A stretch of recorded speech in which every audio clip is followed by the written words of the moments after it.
Et bonjour à tous, ravi de vous retrouver pour l'émission du mercredi 9 avril 2025. On se retrouve avec un Bitcoin sous les 77 000 $, mais en léger rebond ce matin, un Ether sous les 1500 $. Et on va faire un petit focus aujourd'hui autour de la seconde crypto-monnaie du marché. Je vais vous parler de un ou deux sujets en particulier, et notamment sur la gestion du risque. Et vous allez voir que ça pourra vous éclairer et le pourquoi du comment aussi. Ether en ce moment est en train de baisser plus que certains autres altcoins. On a également des moins 5 à moins 10% en journalier pour l'ensemble de ces alts. On est sur du moins 20 parfois bien tassé pour la plupart des altcoins en hebdomadaire. On a OKB qui arrive à peu près à tanker, que ça soit en hebdo ou en mensuel, on est à plus 26%, mais sinon on voit que même du AAV est à moins 32 en mensuel, moins 21 en hebdo. C'est assez incompréhensible vu les avancées notamment sur le protocole. Donc quand tout est vendu comme actuellement, faut pas trop chercher du côté justement des fondamentaux. C'est un peu la même frénésie qui s'empare des marchés lorsqu'on est en phase finale haussière et que tout devient très vertical. Là, c'est exactement la même phase miroir, sauf qu'on est en sens inverse et tout le monde vend tout à n'importe quel prix sans se soucier de quoi que ce soit finalement. Double point bas en 4 heures ici au niveau du Scalpex, donc 74 400. C'est un chart qui est lié à BitMEX si je dis pas de bêtises. Toujours pas de retour du côté des futurs et des open interest. D'ailleurs, je crois qu'il y a une information qui était parue du côté de Twitter, je vais vous donner ça dans un instant, où on a touché un point bas de plusieurs années en arrière pour tout ce qui est futur et contrat dérivé. Donc c'est plutôt une bonne nouvelle puisque à la fin, tout ce qu'il reste c'est du spot et c'est là où on peut finalement poser des bottoms. Le Crypto Fear and Greed 18 est de retour dans l'extrême peur, donc clairement une zone d'opportunité quelque part entre 73 et 75 000. En tout cas pour ceux qui souhaiteraient attaquer du DCA aujourd'hui, ça fait un peu plus sens que de payer les points hauts entre 100 et 110 000. Après, on ne savait pas justement si 110 000 allait être le point haut. En tout cas, pour l'instant, 109 et des brouettes et l'ATH de Bitcoin. Et jusqu'à preuve du contraire, il faudra composer avec. Notre partenaire du jour, il s'agit de Deblock. C'est un compte avec un IBAN français et une banque, une fintech qui ne vous bannira pas lorsque vous mettrez vos cryptos sur cette application puisqu'il y a un portefeuille dédié qui est un portefeuille sur lequel vous détenez vos clés privées. Donc, ils n'ont pas accès à vos fonds et vous pouvez faire absolument tout ce que vous voulez. Le tout avec une CB, donc vous pouvez rentrer, sortir, convertir. Il y a même un wallet donc qui vous permet d'avoir vos NFT. Donc n'hésitez pas, vous avez le lien en commentaire et description qui vous offre 3 mois. Il y a de très belles choses à venir du côté de Deblock. Donc petit à petit, personnellement, et depuis à peu près 6 mois, c'est en train de devenir la quasi seule app que j'utilise aujourd'hui, justement pour rentrer, sortir au niveau des crypto-monnaies. On part au niveau des news avec Income Charts qui nous mettait en avant donc un énorme canal au niveau du S&P 500. Donc à voir si les 4800 points vont tenir puisque la bourse va réouvrir aujourd'hui dans le rouge et je vais vous dire dans un instant pourquoi. Il y a des flux d'argent qui quittent les États-Unis pour s'investir en Europe. Donc c'est l'Euronext CEO qui mettait ça en avant avec Alexandre Baradez. Donc c'est là où ça va être intéressant de voir un peu ces cartes redistribuées et est-ce que finalement à la fin ça ne va pas être complètement délétère pour les États-Unis, ce qui est en train d'être mis en place. En tout cas c'est vraiment quelque chose où c'est un peu ça passe ou ça casse. Je pense qu'il y en a pas mal qui doivent commencer à transpirer du côté des États-Unis, de pas avoir la vision claire, nette et précise de ce que sont en train de mettre en place l'administration de Donald Trump.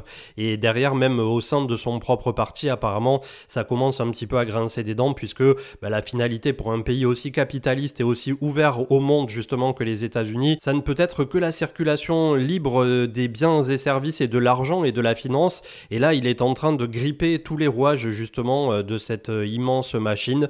Donc je ne sais pas trop jusqu'où on peut aller, mais en tout cas, comme le mettait en avant CryptoQuant, on est désormais sur un point inférieur au prix réalisé pour Ether et ça continue de chercher du pétrole. Et là aussi, je vais vous dire dans un instant pourquoi. Avec Goku, Coinbase et Uniswap qui rejoindront la SEC pour la première table ronde sur la crypto le 11 avril, c'est un événement qui sera intitulé Between a Block and a Hard Place et le premier d'une série en 4 tables rondes pour établir des cadres plus clairs pour les sociétés crypto. Les 5 personnes qui allument le plus les algos en ce moment avec Alexandre Baradez, donc c'était Donald Trump en premier, Peter Navarro, conseiller pour le commerce industrie, qui en ce moment est très faucon comme il le disait. Donc dans le jargon technique, c'est Hawkish qui est l'inverse de Dovish, avec aussi souvent la Fed et Jérôme Powell, où l'on surveille le moindre mot pour savoir s'ils vont plutôt être du côté restrictif de la force ou dans la détente et dans la baisse de taux, etc.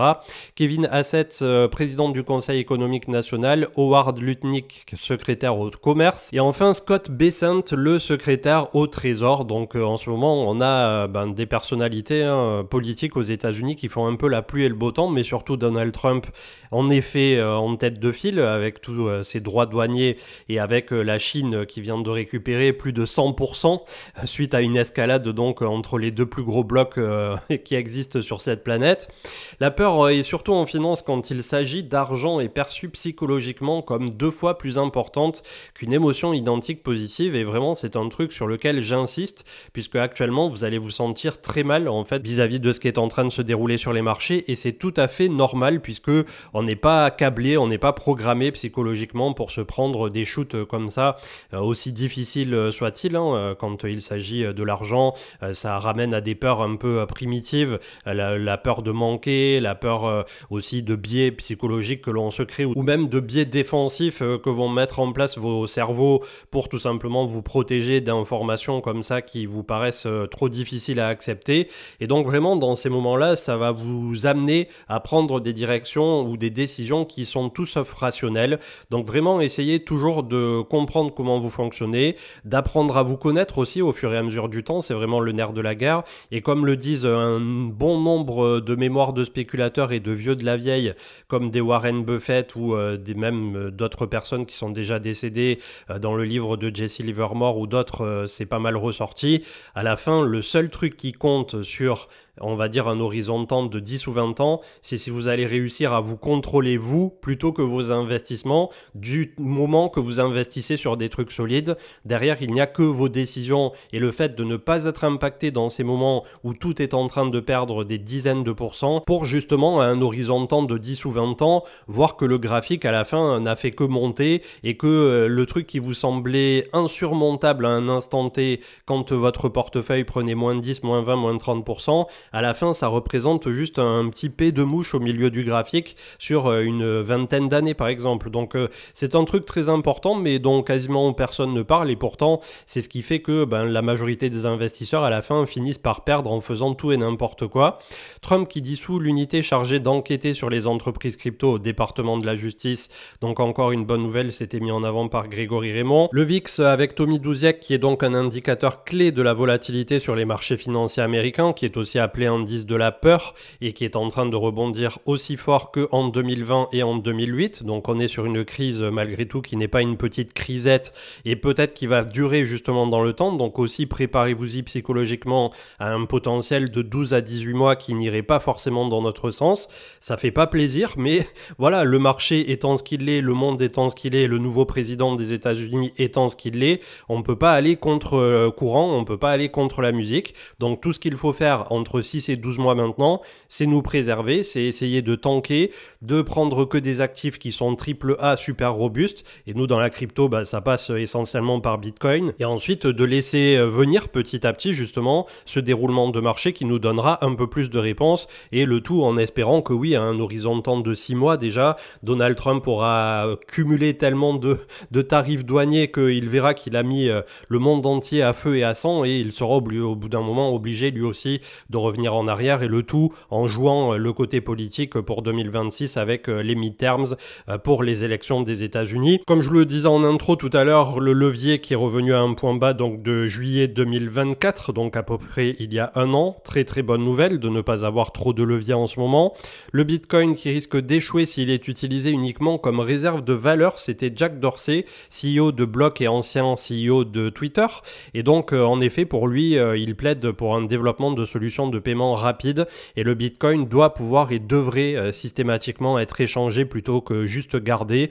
Donc ça c'est un sujet suffisamment profond pour être traité lors d'une masterclass ou quoi pendant 1 heure. Je vais pas faire trop long aujourd'hui, mais je suis curieux d'avoir votre avis sur le fait de soit totalement garder justement Bitcoin en termes de réserve de valeur, mais à ce moment-là, qui va se l'échanger après au très long terme, ou bien d'en faire véritablement un moyen de paiement qui s'échangerait au quotidien, le tout avec des Lightning Network et tout ça qui permettent d'être très rapide et avec des coûts extrêmement faibles. Donc n'hésitez pas à me dire en commentaire, je suis assez curieux d'avoir votre avis. Donc à quoi s'attendre aujourd'hui? Eh bien ça part sur une journée à moins 5% multi-indice, en tout cas du côté des futurs. Le Japon a déjà acté ses moins 5%. On a le taux à 10 ans, donc des bons au trésor américain qui est supérieur à 4,4, qui se dirige à 4,5.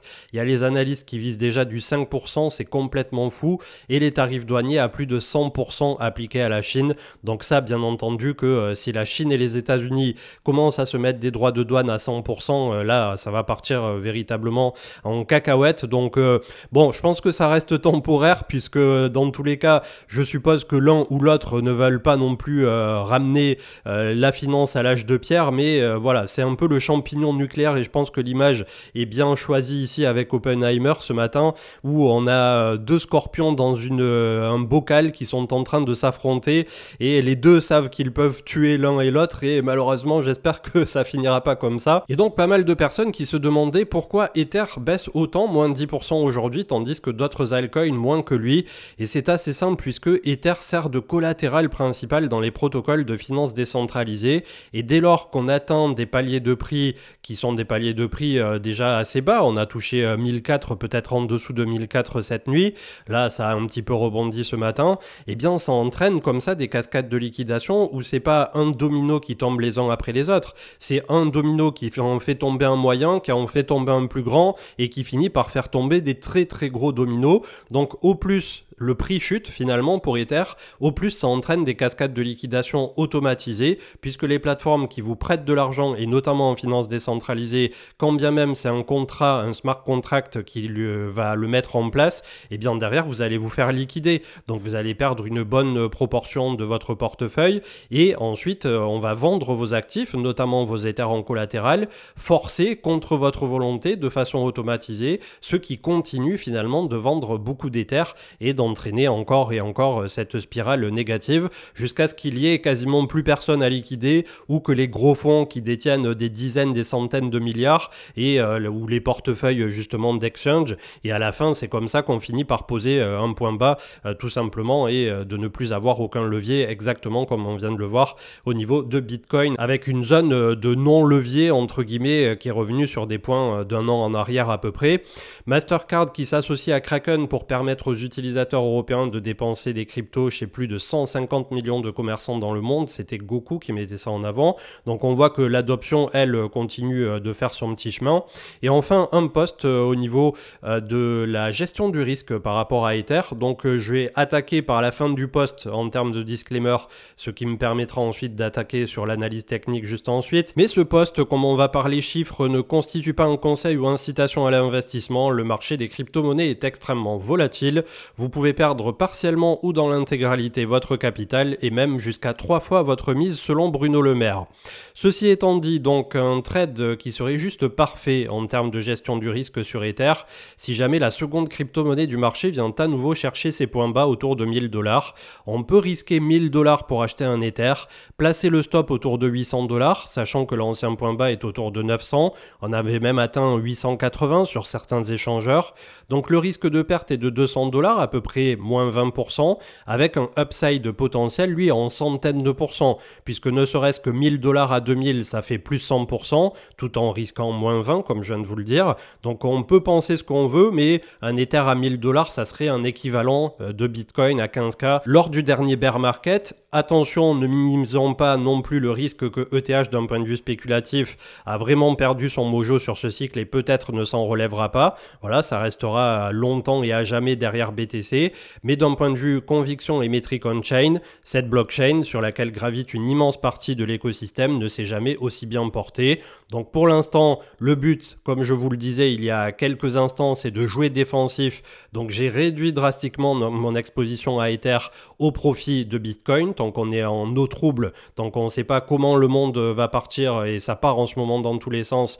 Donc que ça soit pour votre portefeuille boursier ou que ça soit pour votre portefeuille crypto, il faut jouer défensif défensif, à minima entre le printemps et été 2025, et ensuite, pourquoi pas, une fois que Ether nous prouvera qu'il a enfin posé son point bas, redéployer encore du capital. En tout cas là, pour le trade en tant que tel, pour ceux qui ont encore des fonds à allouer ou qui ont des stablecoins de côté, bien là, en termes de gestion du risque, en effet, ça me paraît être un moment comme le moment autour de Bitcoin à 15K, et c'est exactement ce que je vous avais dit à l'époque, en nous disant que quand bien même on irait à 10-12K, ce que visaient beaucoup de personnes à cette époque-là, et bien 15K, ça devenait intéressant de commencer à être payé, et en mettant pareil, peut-être un stop autour de 10-12 000 si jamais ça se gâtait, et quand bien même pour Bitcoin, entre 10 et 15, pour du DCA long terme, sans parler de trade ou de quoi que ce soit, il n'y avait même pas besoin de mettre de stop, c'était de l'accumulation qui était complètement folle sur ces prix-là, et derrière l'histoire nous a donné raison, notamment les ETF, blablabla, on va pas refaire le match, mais aujourd'hui, bon, on a un Ether qui, s'il vient à 1000, on n'aura aucune idée de si ça sera le point bas ou pas, mais je peux vous garantir qu'une fois à 1000, tout le monde vous dira qu'il ira à 500, et en général, c'est sur ces instants-là où, par le passé en tout cas, des crypto-monnaies comme Ethereum ont fini par poser leur point bas. Je ne sais pas si 1000 peut être le point bas, de même que peut-être ça sera autour de 1004, 1005 qu'on est en train de travailler, mais voilà, c'est vrai qu'on est dans une phase de marché qui est tellement particulière que quand on nous donne comme ça la possibilité de nous exposer en ayant un risque bien défini, je risque 1000, je risque de perdre 200, mais aussi l'actif peut repartir à 2000, 3000, 4000, quasi 5000 que constitue son ATH actuellement. Peut-être que ça arrivera, peut-être que ça n'arrivera pas, mais en tout cas en termes de gestion du risque, c'est quelque chose qui déjà peut un peu mieux s'entendre que de juste payer quand on était à 4000 en espérant aller à 5000, aller à 8000, etc. C'est quelque chose qui a fourvoyé énormément de personnes, moi le premier sur ce cycle, et dont il faudra retenir les enseignements. 2400 milliards pour le crypto total, on est sous les 2006, c'est pas ragoûtant, on a un petit support autour de 2240, 2250 ici, et ensuite ça continue d'accélérer malheureusement, donc je sais pas du tout ce que ça va donner pour le marché crypto. Je vous avouerai que pour l'instant, comme on tient le support, et notamment du côté de Bitcoin, les fameux 75 ici, la moyenne mobile 50, c'est pas si dégradé, on est en train de faire un backtest de toute la zone de contraction de l'été, après avoir eu l'euphorie Donald Trump, l'accession au pouvoir, etc., etc. Il va créer la réserve, tout ira bien dans le meilleur des mondes. Cette fois sera différent, et on voit que cette fois n'est pas différente du tout pour le coup, mais en tout cas pour la suite, eh bien comme je vous dis, si jamais on passe durablement sous les 73-75, très certainement qu'on aura un bear market qui durera ou pas, mais à l'image de ce qui est en train de se passer au niveau des États-Unis, avec ensuite des points clés qui seront l'ancien point haut autour de 68-69, le 0,5 de Fibo à 62, le 0,68 autour de 51 000 pour Bitcoin, sur lequel arrivera la moyenne mobile 200 d'ici la fin d'été, début d'automne. Donc clairement, si jamais on rentrait en bear market prématuré pour Bitcoin, autour de 50K à l'automne, là ça m'intéresserait pour commencer à repayer BTC. Aujourd'hui, je ne paie strictement rien pour le marché crypto. Je pense que c'est beaucoup trop tôt. J'ai commencé à payer la TradFi, mais je suis convaincu aussi que c'est encore un peu trop tôt. Ceci étant dit, quand on m'offre des ETF indice monde ou S&P à moins 22%, forcément je commence à faire du DCA, et ensuite si ça vient à moins 30 ou moins 35 comme au moment du Covid, bien entendu que je serai un peu plus agressif sur l'énergie que je déploierai côté TradFi. Pour les cryptos, comme je viens de vous dire, c'est déjà une opportunité par exemple pour Ether, mais pour Bitcoin, c'est encore trop tôt et trop haut. En tout cas, de la façon dont je me matérialise les choses, si jamais ça se gâtait vraiment, ça serait plutôt à compter de 50K que je commencerai à être intéressé, voire par la suite quelque part entre 30, 40 et 50, si vraiment on avait un bear market un peu salace, comme on l'a eu ici précédemment en 2022. Ether, inutile de vous dire que là, on est sous le 0,786 Fibo, est-ce qu'on va s'arrêter au 0,85, même s'il n'y est pas, on doit déjà l'avoir touché sous les 1004.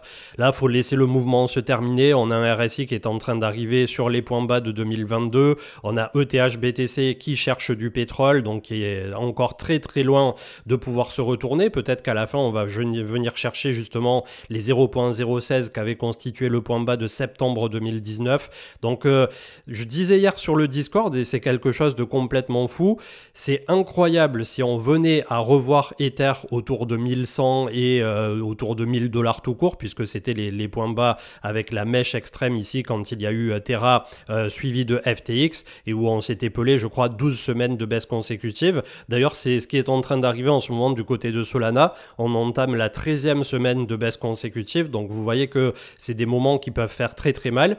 Et ces bougies sont tout à fait représentatives, comme je vous disais tout à l'heure, des liquidations. Ça, c'est pas juste des gens qui sont en train de vendre, c'est des liquidations forcées qui font passer le prix en 2 semaines, parfois 1 semaine de temps, de 1008 à 900 $. Et c'est exactement ce qui est en train d'arriver ici, bien que peut-être l'amplitude des dernières bougies soit pas aussi grande que ce qu'on a vu précédemment. Et il arrivera un moment, on parle quand même de la seconde crypto-monnaie du marché, qui a des ETF institutionnalisés à disposition. Il y a bien un moment où même pour eux, dans leur cerveau malade, qui n'auront pas arrêté de shorter sur ce cycle des futurs, qui était short à 99% tout le cycle sur Ether, où ils vont se dire, ok, à 800 ou 1000 $, on a un peu plus à gratter en upside plutôt que d'envoyer la seconde crypto-monnaie du marché à zéro, qui emporterait quasi l'intégralité du marché avec elle. Vous voyez à peu près comment j'essaie de réfléchir tout simplement. Donc restons terre à terre, de même que ça peut continuer de se gâter au-delà de ce qu'on se le représente psychologiquement actuellement. Mais en tout cas là, les métriques aujourd'hui nous disent quand même qu'on arrive très très bas et on va pas tarder à en rentrer donc en survente hebdomadaire. Ça n'était pas arrivé justement depuis 2022 pour la seconde crypto-monnaie du marché. Et si vous voulez jouer défensif le temps que le couteau finisse de se planter ici et de poser le point bas pour Ether, bien entendu que pour l'instant rien ne sert de courir. Après, pour ceux qui font du DCA pour du long terme, là voilà, on est déjà sur des opportunités qui sont assez intéressantes, mais le tout en ayant bien en tête que quand on regarde le ratio, ça fait pas mal de temps, 2 ans désormais, qu'il valait mieux être full Bitcoin en effet, plutôt que d'aller dispatcher du côté des altcoins où ça a été très très difficile, et Ether en tête de file. Le CW8 d'Amundi, donc aujourd'hui 489, mais c'est pas encore réouvert puisque c'est sur la bourse française, et le WPEA hier pareil, 3,40 et 3,49. Malheureusement, ça va ouvrir dans le rouge. Pourquoi? Puisque le Nasdaq est à moins de 2,56 et le S&P 500 est à moins de 2,58. Donc là aussi, est-ce qu'on va essayer le double point bas du côté du marché américain? On est venu chercher nos 4800 points. On a la moyenne mobile 200 qui est en train de se mettre doucement mais sûrement à plat autour de 4700. Et sur le cours normal, on est à 4680. Donc on est déjà dans une zone d'intérêt assez monstre, à moins 22% pour les indices. Est-ce qu'on peut aller plus bas? La question, c'est surtout est-ce que les opérateurs de marché, notamment vis-à-vis du marché des États-Unis, vont pricer une récession, ou est-ce qu'ils pensent que Donald Trump est en train de bluffer et qu'il va reculer énormément ensuite? C'est la seule chose qui est en train d'être jaugée actuellement par le marché. Là, le marché, il vous dit pas content du tout, on jette tout et Donald Trump, tu vas te démerder avec le merdier que tu viens de mettre.